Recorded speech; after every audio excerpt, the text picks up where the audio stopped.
Forward enter for the Wildcats of New Hampshire. Jones, a big offensive player off the bench for Niagara. And Mike Rios, who had started the game season at point guard.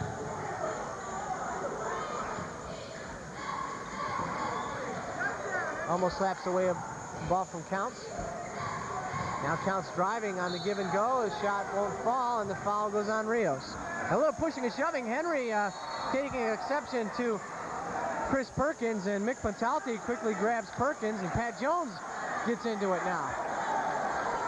And they're trying to hold L.D. Moore, the referee.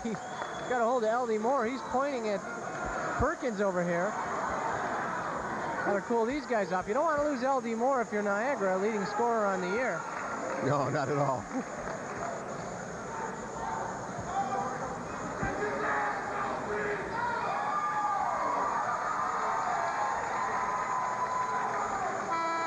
Eric Thielen about to re-enter the game. Perkins is a 6'7" sophomore. He weighs 205. L.D. Moore 6'4", 202. So they're close in weight, but he's giving up 3 inches in reach. Of course, Tyson and Holmes are going at it tomorrow. And Perkins exits the game in favor of Eric Thielen. Getting back to Pat Jones, he was 9 of 10, had 21 points against BU and scored 9 points. I don't really think he was 4 or 5 against Northeastern, but ran into some foul difficulty and only played 7 or 8 minutes and fouled out. But he's really been an offensive threat. His inside game has been certainly noticeable the last 2 games. Derek Counts hits the first of 2. He ties the game at 15-15. He was fouled by Mike Rios before the hockey game broke out. And New Hampshire looking for their first lead of the game. And they get it, 16-15. Eldridge Moore threw the ball to Pat Jones, who wasn't even looking, and New Hampshire gets it on the turnover.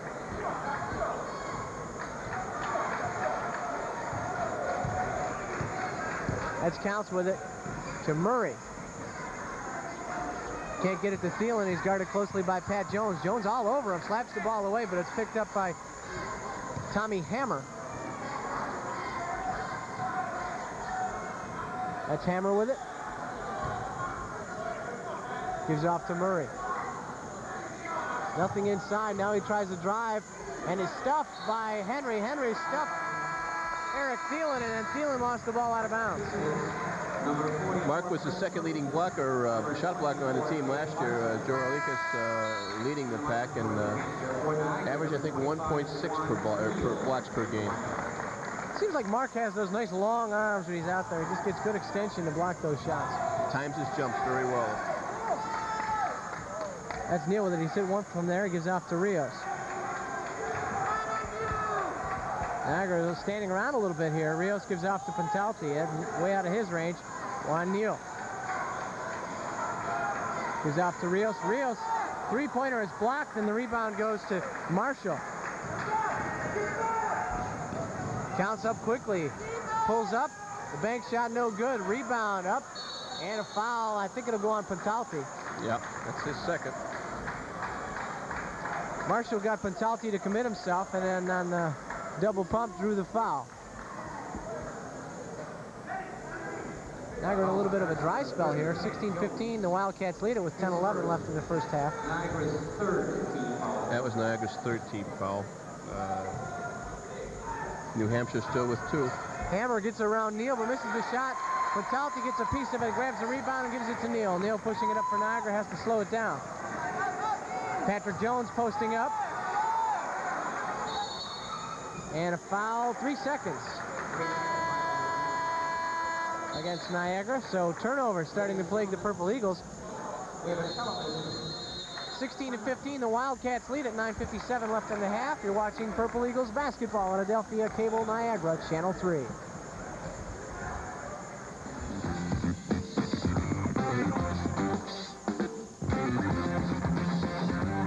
I only drink beer. Everybody does it. I never drink before 5. Sound familiar?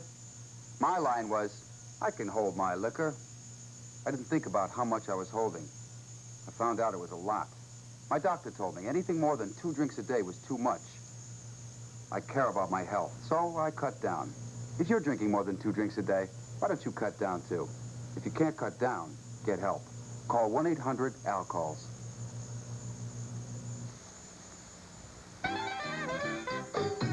Straighten up and enjoy life. Face it with a smile. Straighten up and enjoy life. Make it all worthwhile.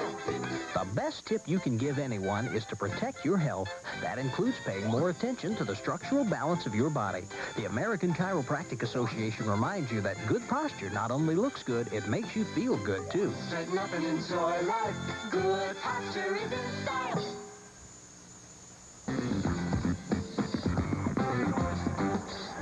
.9:54 left in the first half, and New Hampshire leading Niagara 16-15 with the ball. Counts to Perkins. Perkins guarded very closely by Pat Jones. Tries to drive, dishes off, and Hammer with a 15-footer hits it. Hammer on the board with his first 2 points.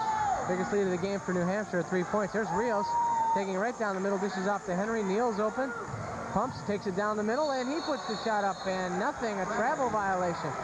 4 straight times down the court, Niagara has turned it over. Can't score when you turn the ball over.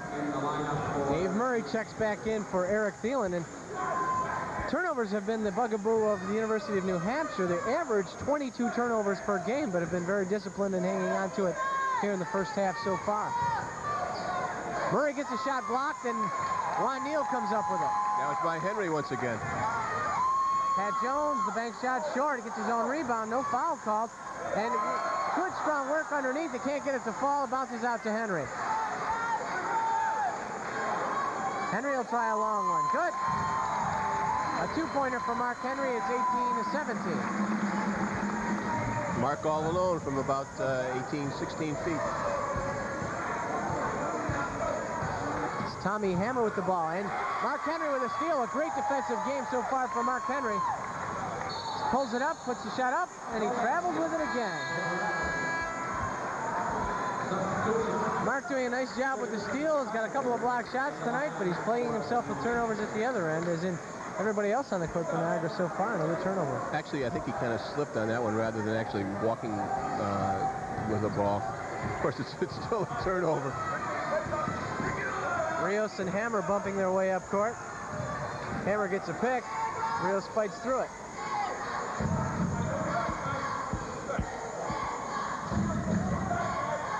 That's Perkins with the ball. To Murray. Back to Hammer. They go down low. Dave Marshall. No, the shot's no good. Rebound right back to Perkins. He puts it up and in. Marshall actually just kind of threw that shot up. Neal for a 3-pointer. In and out. Rebound to Pat Jones over top. And he goes for the reverse layup and good. Pat Jones went right over top of Chris Perkins and then drove baseline for the reverse layup.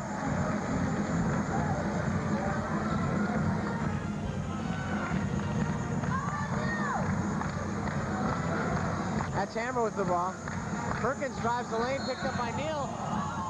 Neal looked like he got a lot of ball there, but got enough arm for the referee to call 2. Neal's first, Niagara's fourth.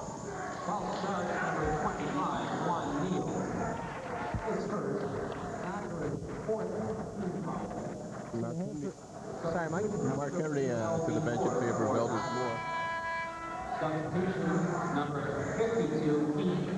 Keith Hinderly checks in for Dave Marshall, and Perkins goes to the line for 2. It's 20-19, the Wildcats leading the Purple Eagles with an opportunity to pump the lead back up to 3.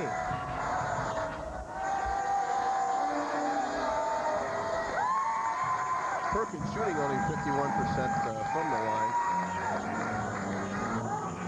It wasn't close on that first one, way off to the right. Gets a second opportunity.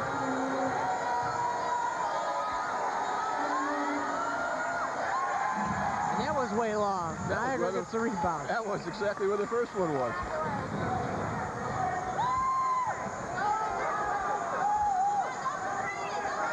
There's Mike Rios to Pentalti working his way on. He loses the handle. Gives it to Rios. Neal's all alone. He tries to drive. He had a shot, but he decided to drive. In the paint, gives out to Rios.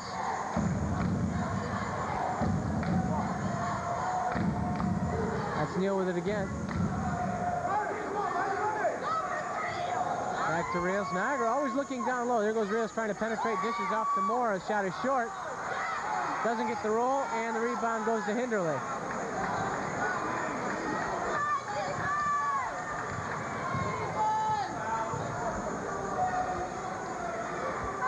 Carpenter to Perkins, guarded closely by Moore. That's Tommy Hammer will try a three-pointer. Yes.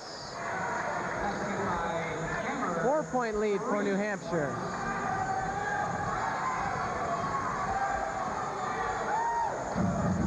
I'll resist the temptation to say he hammered it home. 6:29 left in the first half. Niagara down by 4. And not really getting on track offensively. Moore to Neal. Tries to penetrate and does a spin move. Doesn't get the shot to fall. His own rebound tipped up, no good. And this time Hinderley comes down with it. Hammer try another three-pointer. No. Rebound Jones. And Jones brings it up himself now to Neal. Here comes Neal down the lane. Dishes off to Jones. He takes it right to the hoop. And the shot is good and he's fouled.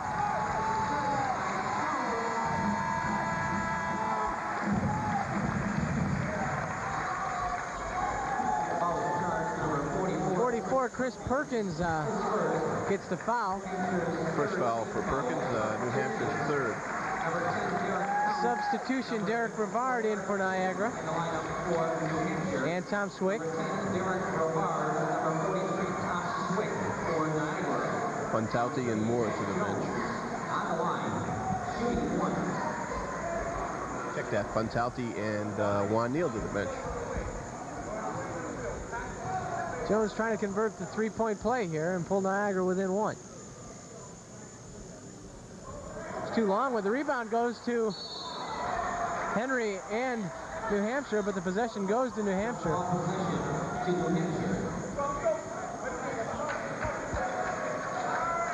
Murray got tangled up with the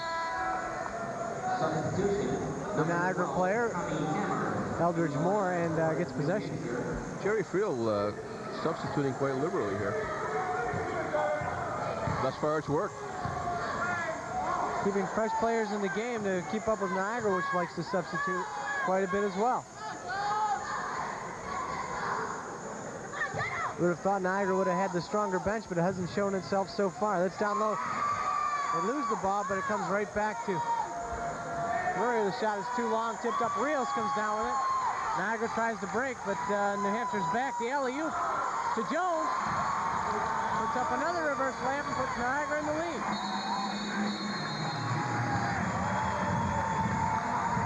Tie score 23-23, 5:17 left in the half. You're watching Purple Eagles basketball on Channel 3.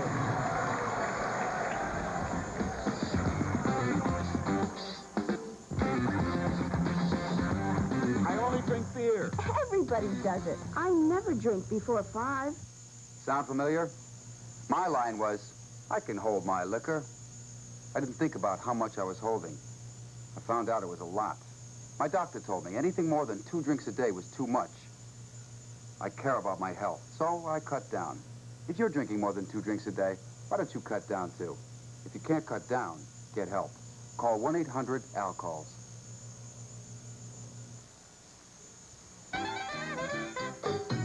Straighten up and enjoy life. Face it with a smile. Straighten up and enjoy life. Make it all worthwhile. The best tip you can give anyone is to protect your health. That includes paying more attention to the structural balance of your body. The American Chiropractic Association reminds you that good posture not only looks good, it makes you feel good too. Straighten up and enjoy life. Good posture is in style.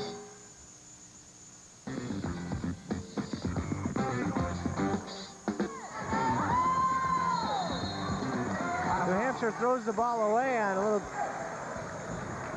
player had tripped and fell down that was intended for Keith Carpenter. The ball goes out of bounds. New Hampshire tried to catch Niagara coming slow out of the huddle there. The officials gave New Hampshire the ball and they pushed it up quickly. There's Jones with it for Niagara. Inside, won't go. Battles for the rebound. I think he went over the top. He did. If we're joining you in progress, there's a reason for it. There's an experimental rule in the NAC this year. They're using ACC type situation in which we have another timeout. wherein the buzzer will sound with 45 seconds to go in the timeout.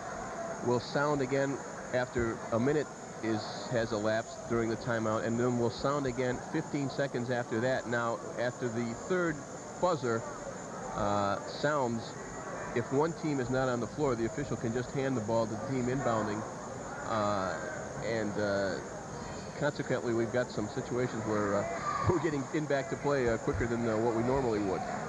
It's evident there. I only heard 2 buzzers that time, and the official handed over the ball, and that was kind of confusing, but they handed it over, and they pushed it up, and I don't know. It just seemed that was a very quick 60 seconds. Yeah, it did seem that way. Actually, it's 45 seconds when the timeout begins, 15 seconds, and another 15 seconds. Niagara was almost caught in that situation, but fortunately New Hampshire threw it away, and in Niagara's ensuing possession, they failed to get the bucket, so that's where we stand now, 23-23, 4:52 left in the half, and New Hampshire will inbound the balls. You have to have a program to keep track of the players.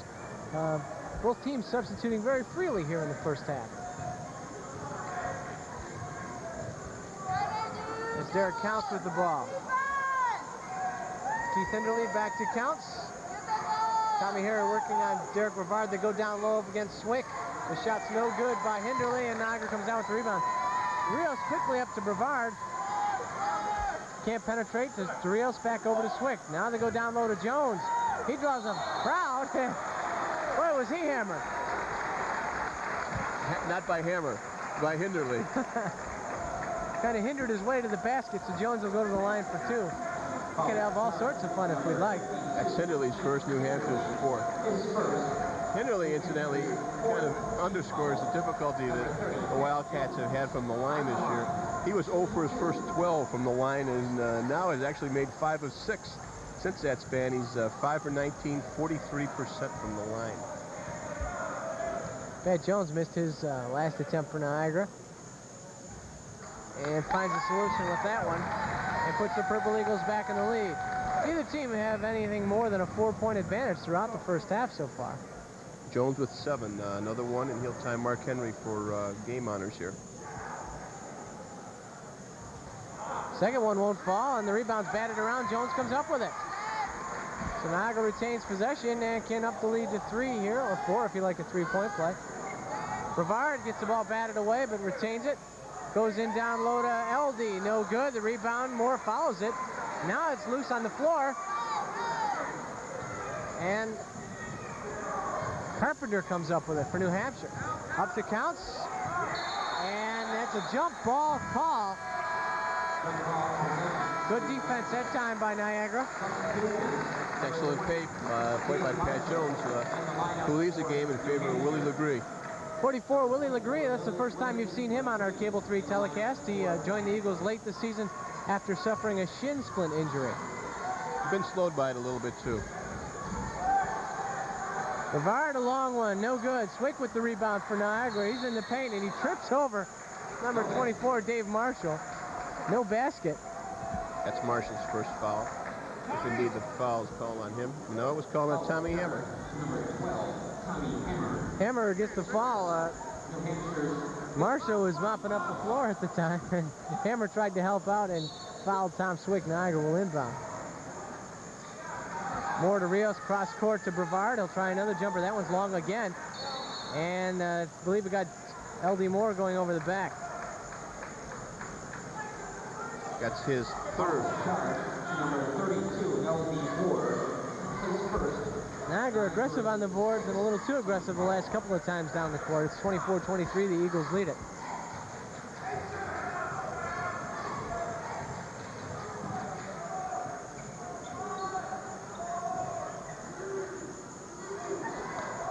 Little fancy ball handling there by Keith Carpenter, rolling it around the back of his shoulder, not intentionally.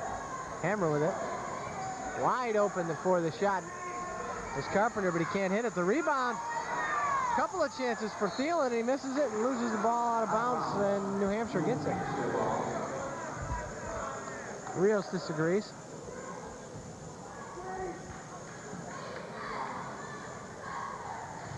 Counts on Rios. Carpenter to Thielen. Swick knocks the ball away. Good defensive play and tosses it up to Moore, who's going to drive right in, lay it up and in. Didn't exactly lay that one up. Yeah, he laid it up from about 5 to 6 feet out, actually, but it's 26-23 Niagara. Did a good job in not getting the offensive foul called as well. It looks like he wanted to go to the hoop, saw the lane cut off, so he just kind of cut off his drive, and a travel there on counts. Shuffled his feet, and the officials caught it. Derek Rivard, Mark Henry in. Mark Henry and Juan Neal. Another timeout for New Hampshire here. Timeout to New Hampshire. New Hampshire's second timeout. That's their second timeout. The teams get the timeouts in addition to these TV timeouts. And that's why originally we thought that they were out of timeouts, but are not. Right. Looking down the road a little bit, as far as the home stand is concerned, Niagara will be at home Saturday against Boston University. BU at Canisius tonight and unbeaten in the NAC. Then that string will be interrupted with a game at Vermont Wednesday, the 27th, with Niagara's next appearance in the Gallagher Center. A week from Saturday night against Canisius, followed by a Thursday game against Northeastern. That's on February 4th, followed by a February 6th game against Maine, and a game the following Tuesday against Siena. New Hampshire actually travel partners with BU here. The Wildcats will play Canisius in the Kessler Center Saturday, with BU playing here Saturday. As an athletic director in the NAC conference, this is probably something you could explain better than most, is how the teams regionally go and visit each other. Now, Niagara, when they go to Boston, they'll play Boston and Northeastern. Shot missed by Moore that time. The rebound to Carpenter. Here comes New Hampshire. Hammer will try another three-pointer. No, he's 1 for 3 from there. The rebound to Moore to Rios. Rios loses the ball, but it goes right to Neal. Cross court, Mark Henry. Doesn't want it, gives to Neal. He'll try it. No good. And the rebound to Carpenter.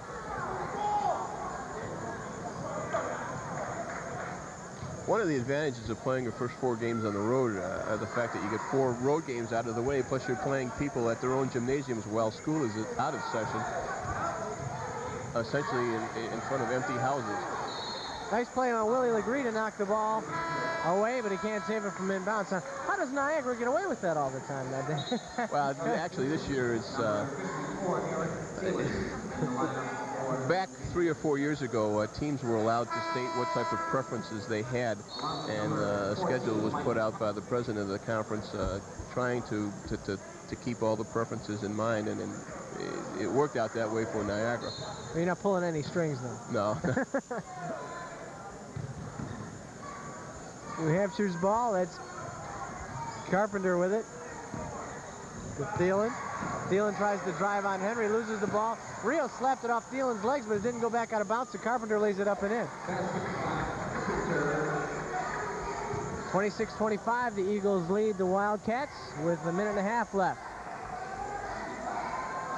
Henry cross-court. Rios is wide open for a three-pointer. Won't fall. Rebound. 2 Niagara players fought for it. Neither one of them put it in, and here comes New Hampshire. Henry and Legree.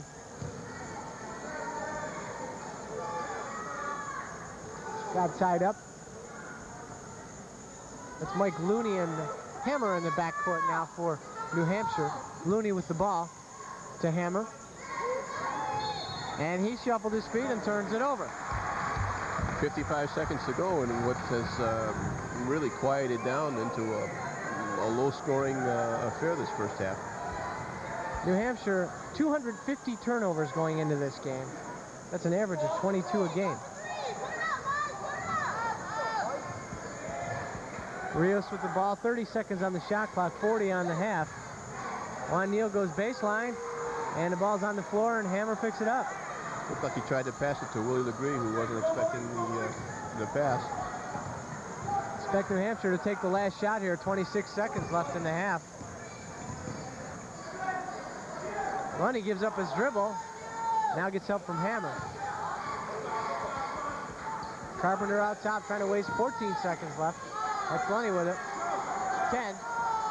Give it to Carpenter. Now he drives right around Moore. And Legree fouls him. Basket's good. 6 seconds left in the half. New Hampshire leads at 27-26. And Carpenter will go to the line for a three-point play. Carpenter now with 8. He and Mark Henry both at the same figures and are high in the game.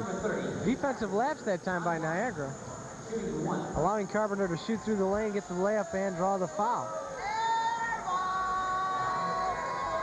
And the rebound will go, but offensive rebound. They're batting it around. Golden opportunity missed there by number 24, Dave Marshall. Missed the follow-up layup. 1 second left. And Niagara's ball. The Eagles failed to box out.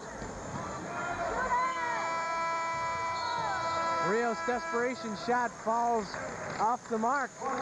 And at the half, the University of New Hampshire Wildcats surprising the Purple Eagles here at the Taps Gallagher Center. 27-26.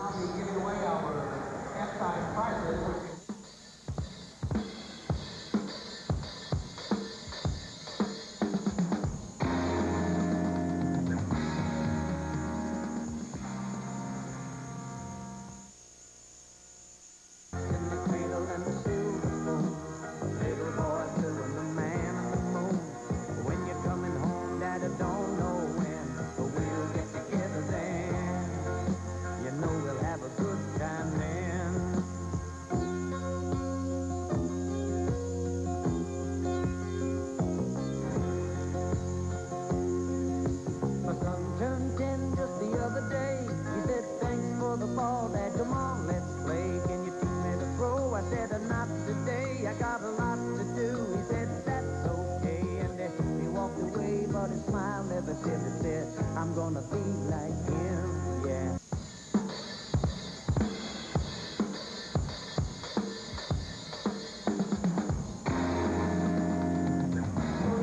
Back for the second half, Lou Vanessa along with Mike Jankowski as the Niagara Purple Eagles on the short end of a 27-26 score to the University of New Hampshire Wildcats. Niagara favored going into this game. New Hampshire, one of the teams that Niagara defeated on its road swing, a 68-61 in the first two meetings between the school and their North Atlantic Conference game. But the story is the same that Niagara has seen a lot this season. They've had just a half of horrible shooting. Yeah, the